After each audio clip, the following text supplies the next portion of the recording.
সালেহ আলাইহিস সালামকে আল্লাহ তাআলা মুআজিজা দিয়েছিলেন। তার জাতির কাছে যখন তিনি দাওয়াত দিলেন, তারা বলল, সালেহ তুমি যে নবী এটা আমরা বুঝবো কি করে? এক শর্তে আমরা তোমার উপর ঈমান আনতে পারি। সাল্লাল্লাহু আলাইহি সাল্লাম বললেন, কি শর্ত?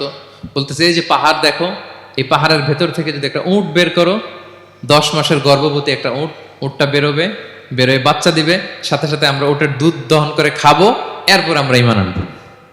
চিন্তা করছেন কত শর্ত? পাহাড়ের ভেতর থেকে কি বের করে দেখাইতে হবে? উট।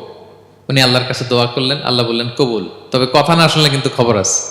বলছে ঈমান আনবে, ঈমান না আনলে কিন্তু খবর আছে। উনি দোয়া করলেন, আল্লাহ কবুল করলেন। পাহাড় বিদীর্ণ হয়ে একটা বিশাল আকৃতির উট বের হয়ে আসলো, 10 মাসের গর্ভবতী উট। মুহূর্তে এটা ডেলিভারি করলো একটা উটের বাচ্চা, এবং দুধ দিতে আরম্ভ করলো, ওলান ভর্তি দুধ। সবাই পেট ভরে দুধ খেলো।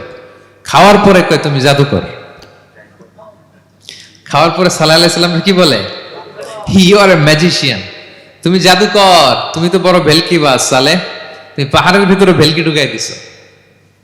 আল্লাহ তাআলা তাদেরকে একটা সাউন্ড গ্রেনেড, প্রচন্ড শব্দ তরঙ্গ দিয়ে ধ্বংস করে দিলেন। কানের পর্দা ফেটে সবগুলো লাশ হয়ে জমিনে পড়ে রইল।